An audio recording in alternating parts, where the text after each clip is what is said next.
Well, hello, that's me again. Today is April 15th. It's Monday. Happy Monday, everybody. And yeah, we had some interesting developments, of course, over the weekend, and let's talk about them. Let's not procrastinate. And many people who actually read my blog, my books, and listen to me periodically. I am of the position that I always operate on the basis that I don't know much, and then I wait. I always take the pause because obviously the events of this Saturday, when Iran responded to Israel's absolutely arrogant and which is essentially casus belli attack on the Iranian embassy in Syria, it created a lot of obviously fuss and a lot of excitement. Let's put it this way, and there is a reason obviously for it to be for people, pardon me, to be excited. And the main reason for that is, as Garland Nixon stated, pardon me, my good friend Garland Nixon stated that essentially the United States now lost two wars. And why it did lose it, let's discuss it. However, you know my position, and most people note it with interest and appreciation. Very little minority always discussed it with this, but I always go to the for the jugular actually, and I look at the backgrounds of people who express their opinions. And here, if you think so, that only there are only morons in the top echelons of political power in the West, it's not true. Russia has its own share of people who are clueless, and here is one of them. I'm not saying that he's stupid, but make no mistake, but he's certainly not qualified to offer his thinking about it. And he is a former deputy mayor of Sevastopol, so he has to be actually acquainted a little bit with the issue of the demonstration of flag and demonstration of force. And here at the State Duma, well, it's not the State Duma. This is, of course, misleading headline. It's absolutely misleading. But one of the many of 500 State Duma representatives, Mr. Belik, Dmitry Belik, noted that, calls Iran's attack on Israel a theatrical performance. Belik noted there will be no war, since all this is more like a beautiful theatrical performance only in the informational space. What he didn't understand, that not only he paraded himself as clueless dude who should, and he is economist by education, okay? He graduated purely economic university and management. So this is not to say that he cannot have his opinion. Of course he can, but obviously he, by actually expressing his, I don't know what it is, displeasure or confusion, he paraded himself as nincompoop, because this was precisely what it was. And this was the intended purpose of the whole thing. It was demonstration of force, and by the fact that Iran said, screw you, we attack Israel. And this is where it should be, revolving around, because this was the demonstration and public humiliation and punishment of Israel. The only thing which they have today, obviously, as you might expect from Israel, is basically BSing people, saying that we shut down everything, and, no, they didn't. And a lot of things actually penetrated the vaunted air defense of Israel. Not only Israel, I mean, that Jordan put its eggs in one basket.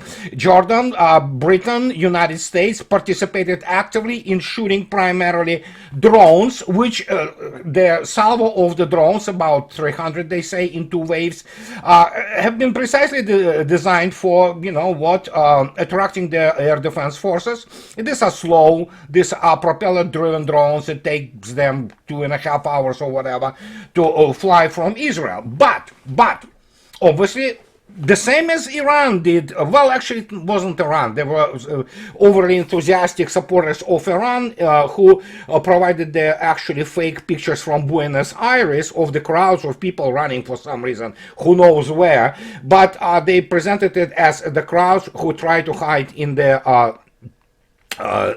take a cover in Israel, which it was not. So it's pure propaganda, it's pure cheap, fake news all over. But obviously Israel, as always, takes the lead, and they have been actually caught with this. Obviously, Israel military embellishes video of Iranian attack. The IDF inserted old footage of a Russian Grad missile launch in what was supposed to be a compilation of these weekend strikes. So, and actually the statements by Israel about, shooting down 99% of whatever basically the drones have been sent specifically to be shot down to deplete the stock, the package of the air defense, and it was primarily designed for what is called Iron Dome, but and here we have the confirmation even of the people from United States now. And United States people say that actually, well, how to put it politely, this is not what Israel says, and when you look at the numbers, and you can immediately state that, when you have people from the United States or rather contradicting Israel's statements, here it is. First, the attacks have been done primarily on the two military installations. One of them, of course, Nevatim base. And let me put it this way. A senior American official told LBC News that at least 9 Iranian missiles penetrated Israeli air defenses and hit 2 Israeli air bases. He added that 5 ballistic missiles hit the Nevatim air base, causing damage to a C-130 transport plane, a runway, and storage facilities. This is very reminiscent of actually Iran reacting to the assassination of General Soleimani when they attacked a couple of the US bases and did exactly the same thing. They damaged the runway, they blew some of the storage facilities, and what is most importantly, they actually warned American side that yes, that's going to be demonstration, but you have to understand, we are doing this, to show you and to achieve the objective to demonstrate your vulnerability. And this is exactly what they did to Israel. Practically same pattern. And of course, there is more than 9 missiles which penetrated those targets, including this so-called secret base in Golan Heights. And you will not find anything about this base. But evidently, the main vector, so to speak, was against this base, which was coordinating the actually attack on Iranian embassy in Syria. So, nothing about this base. Evidently, they did okay, I guess, right? So, but even you can see that the base in Nevatim was damaged, and that was precisely the point. And here's my good friend Pepe Escobar. He is talking about this situation, which many people talk, not only Pepe, but Pepe was the first one to break this news there, and he's talking about that. Prior to this whole situation, Mr. Burns, the chief of the CIA, met with an Iranian delegation in Oman. He was told the Israeli punishment was inevitable, and if the United States got involved, then all US bases will be attacked, and the Strait of Hormuz would be blocked, which is kind of natural for Iran to offer, so to speak, quote unquote. Burns said, "We do nothing if no civilians are harmed." The Iranians said it will be a military base or an embassy. Well, I'm not sure about the embassy. Iranians are not stupid, but certainly, as you can see yourself, it was the military. These were the military bases, and most importantly, those which have been targeted by the ballistic missiles, and not the newest ballistic missiles by Iran by any means. They have been penetrated. This wounded air defense, they couldn't stop them. And the fact is, as I already stated, it is more than just 9 missiles. It is actually more than that. You can see it even from the videos. Some of those projectiles in the videos could be one of the second stage of some ballistic missiles, but most of them, if you look attentively, penetrate air defense. So we will not know the real number for a long time, and evidently Iran said it used their hypersonic light vehicles So if it did, so I can assure you the Israeli air defense wouldn't be able to intercept it. And here we come to this Israeli air defense, and what can I say? Let's put it very, very in a most simple way. Israel doesn't really have own air defense. And I'm not talking about Iron Dome, which of course also is pretty much financed by the United States. But before we go, let me show you the Congressional Research Service summary from 2016. Why 2016? Because actually American support for Israel, financial and technological, is made upon their long-term contracts, long-term programs, which last, for example, I believe 2017 program, it has to run almost 9 years and should be done by 2028. So let's not procrastinate. Let's go into this summary. And here it is. This is from 2016 by Congressional Research Service. And look at this. United States and Israel signed U8 program. And as you can see yourself, they talk about the numbers of the money, so to speak, and under the terms of the new agreement will remain in force until fiscal year 2024, for example, but will then be gradually phased out, ending entirely in fiscal year 2028. Israel also will no longer be permitted to use a portion of its funds to purchase fuel from the United States. So here is important thing: missile defense. Under the terms of the new aid MOU, the administration pledges to request $500 million in annual combined funding for joint U.S.-Israeli missile defense programs, such as Iron Dome, Arrow 2, and Arrow 3, and David Sling. And that's what I need to explain to you. The main action was not by the Iron Dome. Iron Dome is the system which is designed to fight the very large quantity of the primitive Katyusha rockets, which are very easy to calculate their ballistic trajectory once they are, they are ballistic from pretty much almost the moment they leave the launch equipment. So it's not difficult. They are slow, they are easily interceptable. The main thing, so to speak, about Israeli air defense in its arsenal are, of course, David Sling and of Arrow 2, Arrow 3 types of the air defense and anti-ballistic missile defense systems. They are not really Israel per se. And so let's continue to look attentively on what our Congressional Research Service tells us. So the programs, as you can see yourself, they list the programs of the Arrow 2, Arrow 3, and David Sling. And before that, the previous one, the agreement didn't include the missile defense funding. As you can see yourself, starting from 2016, it did. And essentially, it is actually the American money and American technologies which go primarily in developing of those systems. So, total amount of, as you can see yourself, of U.S. military aid pledged to Israel. And as you can see yourself, the largest one was, of course, at Obama's administration, and it was their program which actually initiated in 2019 and will be phased out by 2028. And here we have this interesting note. So, and they do the authorization of all kinds of the weaponry for Israel, and as you can see yourself, and section authorizes a total of 600 million, including 150 million for David Sling, 120 million for Arrow 3, and 62 million for Iron Dome. Iron Dome have relatively cheap missiles, still very expensive compared to the targets they are designed for. This 50,000 per missile. This is really, it's the same situation as with the Houthis, who use $2,000 drone and they use the $1.5 million missile to shoot it down.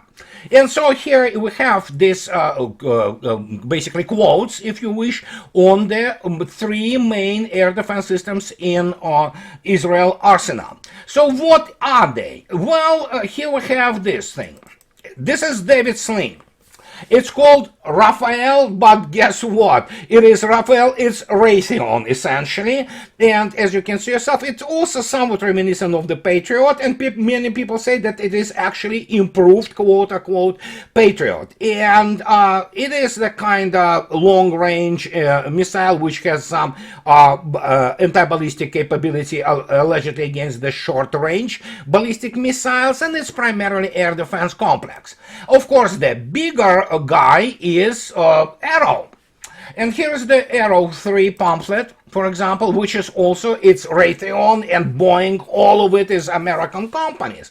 And Arrow 3 Interceptor is hard kill, or hit to kill warhead. That means what? It physically hits the missile, ballistic missile, and as you can see yourself, it's supposed to fight all those, intermediate range ballistic missiles. Guess what? 9 of them penetrated successfully.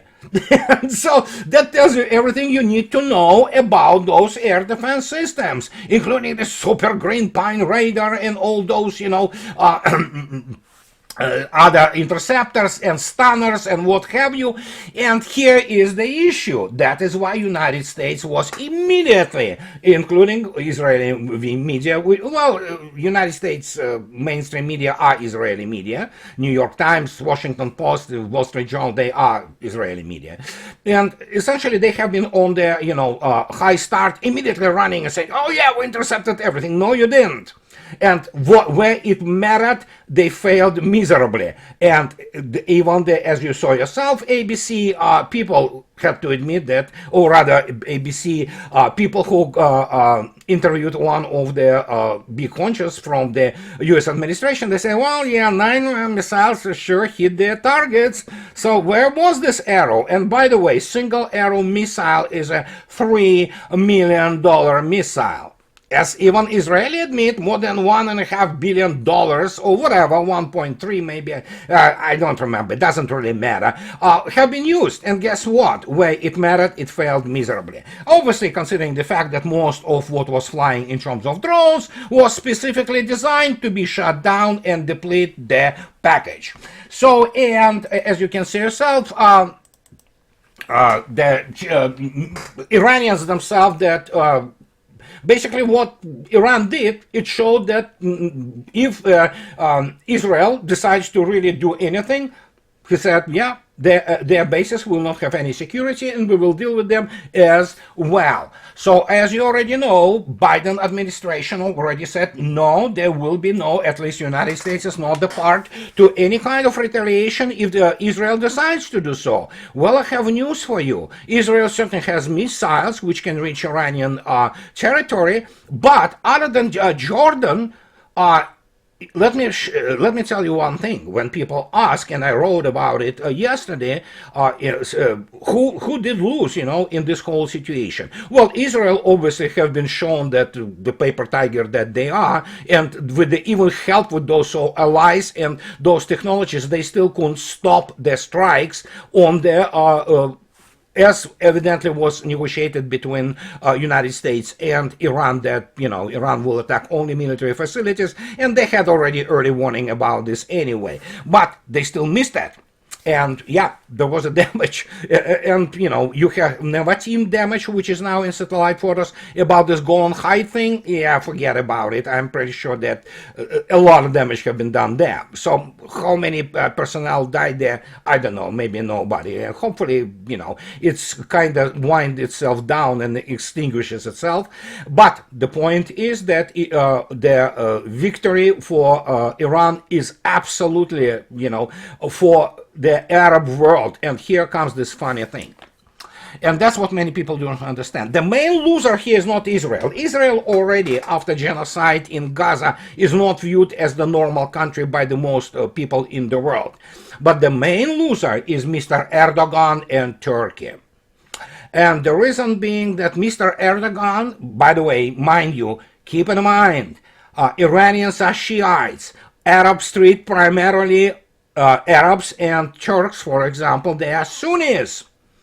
And guess what? Suddenly, all this fluffy rhetoric from Mr. Erdogan to shut down, any cooperation with Israel because of doing, what they do, which is a war crime and crime against humanity in Gaza. And they already lost the war there. They got their ass handed them on the plate by Hamas. Not that I like Hamas guys, but it is what it is. They withdrew all forces there. The only thing they know how to do is how to bomb civilian population. But that's Turkey now. And before that, Erdogan was flying high, and even before that, and I think so, you have to look it up and see if there is a coincidence that he suddenly shut down the provision of the metals and other war material and dual-use material to Israel after Israel attacked the Iranian embassy. Maybe he felt that he had to do it, but it was too late, because now, as you might understand, the whole Arab world and the whole Muslim world, the Ummah, 1.5 billion Muslims, look in awe and with awe and admiration at Iran. Iran took actually the leading role in showing this, little Satan, the great Satan, of course, being the United States, Israel being the little Satan, their place. And they show, if you will do anything, we'll repeat, but this time with much more than, previously. And that's the whole, paradigm shift in the Middle East. It is Tehran now which can stand. It stood up not only to the United States. Remember against Soleimani and response of Iran against American bases? Unheard of. Well, guess what? They now responded to Israel. And this is absolute cultural shocker for Arab Street, in its pleasant way also. But now the eyes of the Islamic world are on Tehran and Iran. And no matter now what those people, there's a lot of pro-Western liberals living in Iran, especially in large cities and especially in Tehran. But there were public celebrations all over streets in Tehran and other Iranian cities, because in the end, they punished the great this little Satan. And with it, of course, they basically showed United States that their own place, which, by the way, United States obliged. As you know, as I already stated, it's in the news, United States, White House already stated, we're not participating in any kind of the possible retribution on part of Israel. And that is a huge strategic victory for Iran, and it's, as Scott Ritter and other my friends, for example, like Larry Johnson or Ray McGovern, they correctly stated that this is the re-establishment. Scott Ritter wrote a wonderful piece on this issue, the missiles of April, on his blog, that it's a restoration, so to speak, of the deterrent. And it worked beautifully.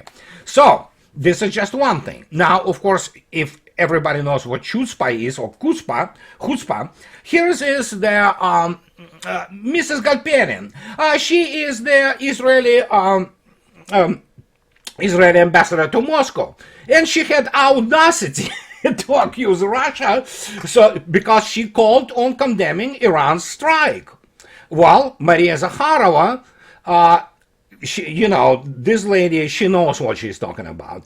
And she immediately responded to Ms. Halperin. Israel did not condemn the Kiev regime attacks on Russian territory. Russian Foreign Ministry spokeswoman Maria Zakharova responded in response to call by Israel ambassador to Moscow, Simon Halperin, to condemn the Iranian attack. Zakharova addressed Galperin on her Telegram channel with a question about when Israel condemned at least one strike by Kiev regime on Russian regions. She also noted that she doesn't remember such statements, but she remembers regular statements in support of the actions of Ukrainian President Volodymyr Zelensky by Israeli officials. So there you go. Ms. Halperin has been put in her place, and again, you cannot play chutzpah or chutzpah, with Russians. It's over and again, Russia is not dominated by neocons. Unlike the United States, which Israel owns pretty much Congress, and so United States is not, foreign policy doesn't conduct conduct the independent foreign policy. But the point is that Ms. Halperin evidently mistook Russia for the United States. And yesterday, Mr. Nebenzia, obviously the permanent representative of Russia in United Nations, he was talking about that. And he was absolutely mentioning the fact that, you know what, it was a casus belli for Iran, when actually in violation of all diplomatic protocols and diplomatic agreements where the actually foreign embassies in the third countries are untouchable, Israel committed this thing. So there you go, it's casus belli. So yeah, Russia is not condemning Iran. In fact, Russia is probably applauding Iran a little bit, behind the curtain, so to speak. So, and that brings us also to the other, so to speak, news, which absolutely has to be mentioned. Yesterday, Larry Wilkerson, former chief of staff of Colin Powell, he spoke to my good friend Nima, and if you didn't watch this interview, you better do it, because starting from the 10th minute, Mr. Wilkerson begins to say what I was talking about for the last, second decade now, in running and wrote about it, that United States is absolutely not prepared for the real war. They don't understand what real war is. And he's talking about from his friends, many of whom are those people from colonel and generals who serve the U.S. Army, and generally in U.S. Armed Forces, and those people with experience. He is absolutely correct stating that the United States is not prepared for the real war. It hasn't been in a long time. And if you didn't listen to this, and why, for example, as he said, Putin won already, pretty much winning overwhelmingly, what can I say? Just go and listen. It's very important analysis. And Larry Wilkerson, in a couple of his latest interviews, were absolutely brilliant. And I think so it's worth noting, because obviously what is happening happened with Israel and Iran shouldn't obscure things of this nature. Here we have this guy. Mr. Defense Minister compares Putin to Hitler.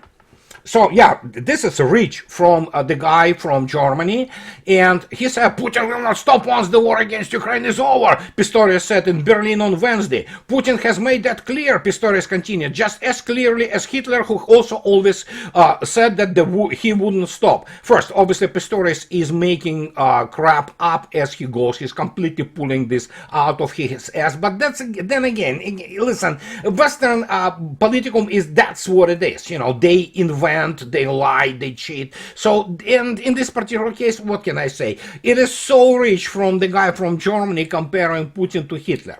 So, and he's talking about that, the Polish President Andrzej Duda, British Defense Secretary Grant Shapps, and US Defense Secretary Lloyd Austin have all claimed that the Russian leader intends to press his forces through Ukraine and into Europe. So these people obviously are idiots, all of them, and as I already stated, they need to really learn what modern Russia is. Why would Russia get freeloaders on its balance? But you know what? Again, they love to write in the West books about geopolitics. The problem with them, they don't understand what it is all about. They invented geopolitics, Halford Mackinder, but it was, at that time, was a purely economic geography type thing. But they do not understand how modern geopolitics is like. Completely. The guys are completely they're good only at propaganda. Period. They invent things, they lie, they try to shape this narrative, not understanding that most of the world is laughing at them. And if that hasn't been enough, now we have the situation which is serious.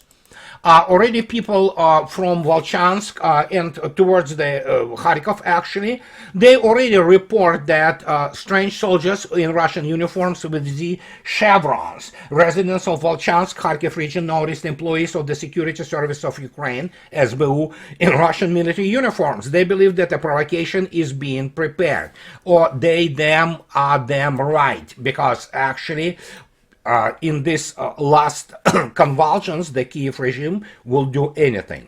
And again, as you remember, Bucha massacre, so to speak. So they are preparing something to show that, Russians, entered, raped and killed, and then, They will obviously document that. They will basically send it to all those, especially British love this. They love to, how people are raped and killed, in quantities. So, and the media will obviously spread this provocation, so to speak, in order to convince the now really tired and defeated American and Western European elites, to provide additional money for Kiev regime. Now, so much so that actually Zelensky demands what amounts to, the way he demanded it and the way he framed it, to all existing Patriot air defense complexes. Not that they will help, but, what can I say? So, and this is what is most important over this weekend. And as I already stated, we live right now in a very different reality in the Middle East. Iran emerged as the hope for the Ummah. Obviously, Jordan has been exposed as the, find the terms, descriptive terms, if you wish, for what it is. And when you look at this, boy, we live in a fast-changing world. Now, will Israel respond? Maybe. I don't know. We'll have to wait and see. So, and this is what I wanted to tell you today, guys. And as always, those who like what I do, please subscribe to my channel. And those who can afford, please support me on Patreon or buy me a coffee and two. And that will be it for today, guys. I'll talk to you later. Have a nice rest of your week. Bye-bye.